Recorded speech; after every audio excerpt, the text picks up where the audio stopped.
Okay, hi everyone, welcome to my channel, and please do not forget to subscribe to the channel.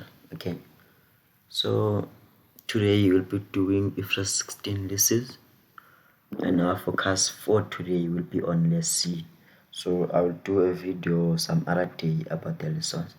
So for now, let's focus on the Lessee side. Okay, so before we continue and do everything else, I think it's very important that we first go through some important definitions on the standard. Okay, so the first definition I want us to focus on is the lease term. Okay, so a lease term is actually a non-cancellable period for which a lessee has the right to use an underlying asset. Okay, there is that non-cancellable period of which the lessee has the right to use an underlying asset with both. Now, let's first talk about that non-cancellable period. Okay, so if they say the lease term it's 3 years, to just tell you the lease term it's 3 years. Okay, so that will be the non-cancellable period that we're talking about. Okay, so and then they now say together with a period covered by an option to extend the lease if the lessee is reasonably certain to exercise that option. So what this means is that they're gonna tell you the lease term it's actually 3 years, okay, but the lessee has an option to extend the lease by further 2 years, which means it's gonna be now 5 years. So if the lessee is reasonably certain that they will exercise that option, okay, then in that case your lease term should include that 2 years if they are reasonably certain to exercise an option to extend the lease. Okay, and again the periods, okay, the periods are covered by an option to terminate the lease if the lessee is reasonably certain not to exercise that option. Okay, so they're gonna tell you this term is 5 years, okay, and then they tell you in that 5 years the lessee has an option to terminate the lease. Let's say in 3 years time, okay, they have that option. So if they are reasonably certain that they will not exercise that option, it means your lease term should be actually 5 years. Okay, that's it about the lease term, and it is very important. You need to pay attention to what the lease term is, because if you miss the point on the lease term, high chances everything after will be a mess. Okay, so let's move to the initial direct cost. So these are incremental costs of obtaining a lease that would not have been incurred if the lease had not been obtained. Okay, let's stop here. These are incremental costs of obtaining a lease. So you incurred a cost. Okay, so if this cost would not have been incurred if the lease were not obtained, then that's not an initial direct cost. Okay, it is only an initial direct cost if that cost wouldn't have been incurred if the lease were not obtained. Okay, so if you go through the standard, they give many examples of what an initial direct cost actually is. Ne? Okay, that's fine. That's not my focus for the day actually, but I want you to know what an initial direct cost is. And then it goes further to say, except such costs incurred by a manufacturer or a dealer lessor. So, and again, a manufacturer or a dealer lessor, I will focus. Okay, I will explain those terms to you when we are dealing with the lessor. Okay, so for now, don't pay much attention to that. Okay, now my favorite, a very important one. You know, we make a mistake of not understanding this definition of the interest of the interest rate implicit in the lease. This definition is very important. I don't know why we tend to not focus on it. Okay, so let's do it like this. an interest rate implicit in the lease. It's actually the rate of interest. It's the rate of interest that causes, okay, get that part. It's the rate of interest that causes, that causes the present value of lease payments. The present value of lease payments.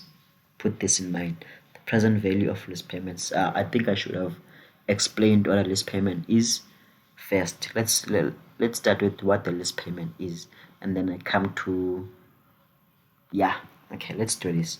Let's first explain what the lease payment is, and we explain what is an unguaranteed residual value, and then we can explain this interest rate implicit in the listing.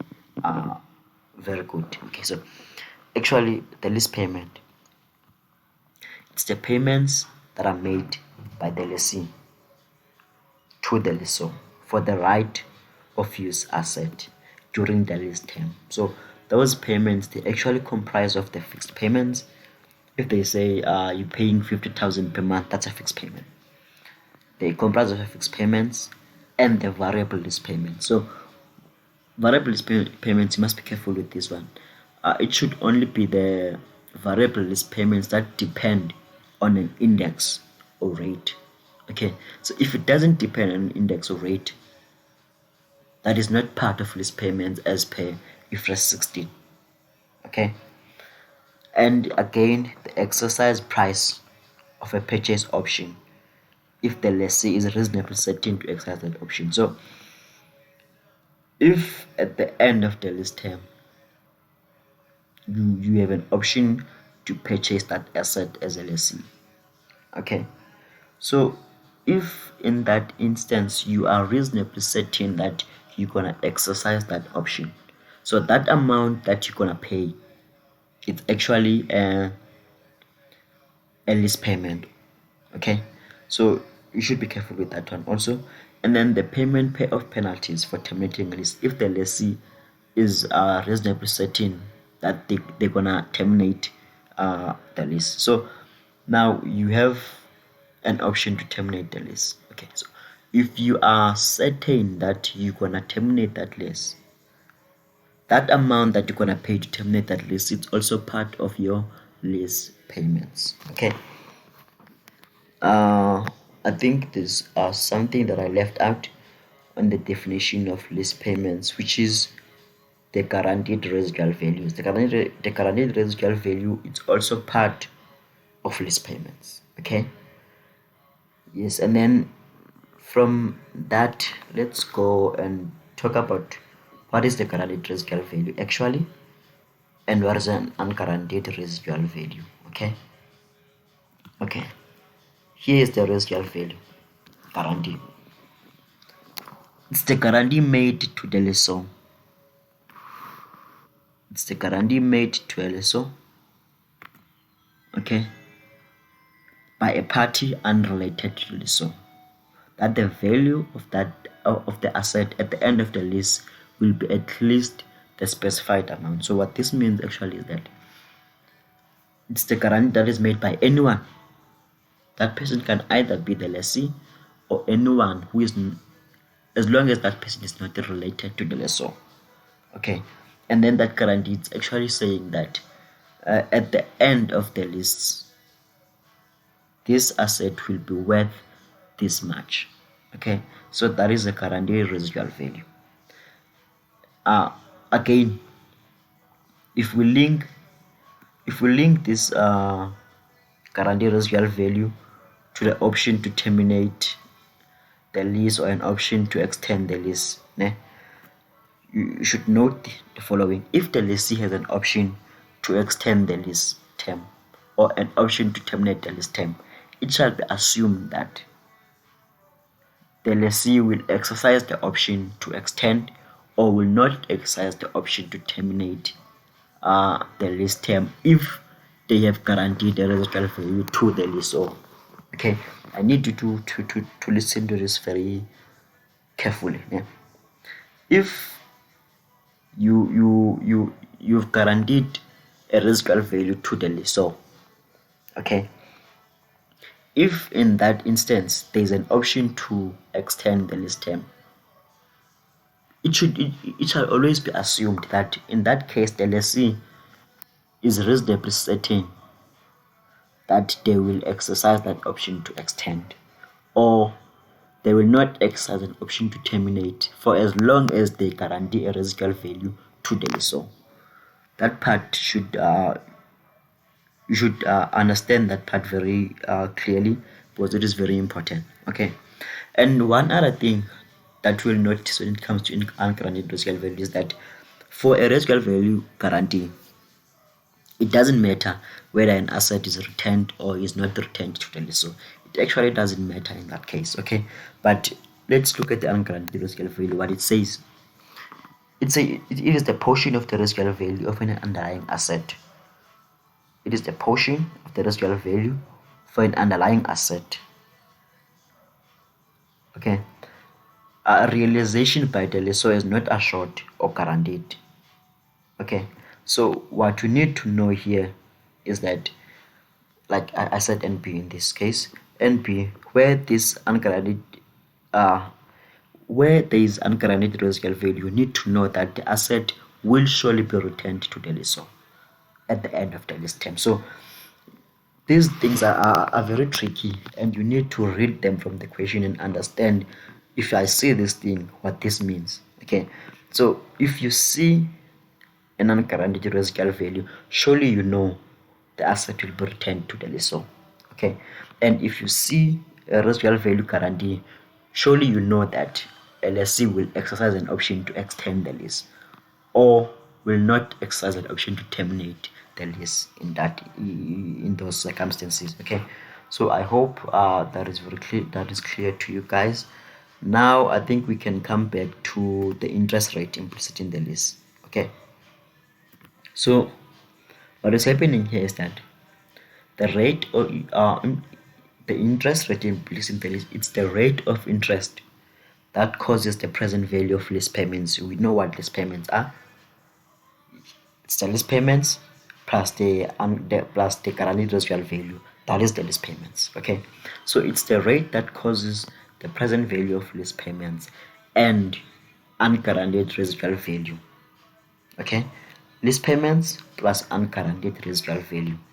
You need to know that there are three things there. It's the payments, actual payments, plus the guaranteed residual value and the unguaranteed residual value. So those three things, that rate causes those three things to equal the fair value of an underlying asset, which, or we know that the fair value is the amount that an asset could be exchanged for, or a liability settled.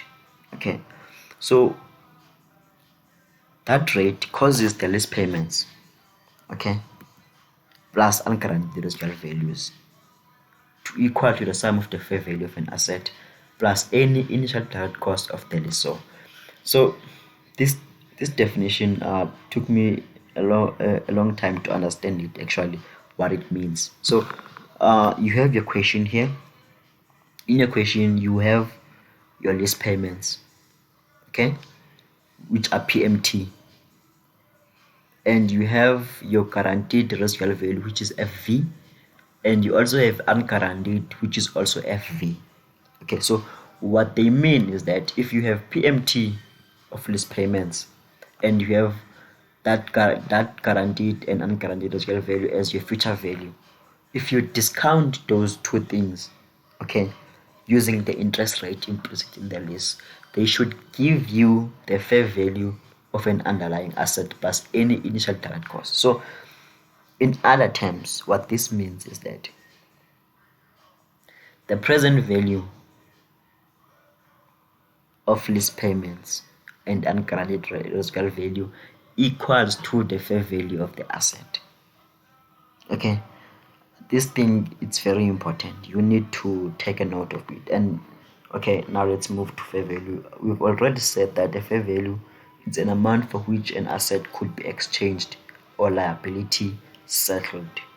Okay, and we know what these payments are. Now let's talk about the incremental borrowing rate. Okay, so this is the interest rate that the lessee This is the interest rate that the lessee would have to pay to borrow over similar term and over similar security the funds necessary to obtain an asset of similar value to that right of use asset. Okay, so I don't think this is very important, but just know it. Okay, maybe in some instances they might trick you with this thing. Okay, so it's actually the rate that LSC would be charged, okay, if they were to obtain a loan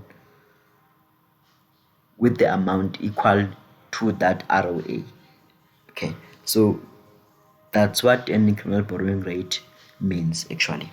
Okay, so far I think we are done with the definitions. Okay, so if we are done with the definitions, let's move on and do some other important things on lessee. So when it comes to lessee, I'm not actually doing everything in here. Okay, so I'm not actually doing everything that has to do with the lessees. Okay, so I think so that our videos are not that long, let's stop here for this video. Okay, and then we go to part 2 of lessees. Okay, please don't move, just stay there and take a break and make sure you come back with me. Okay.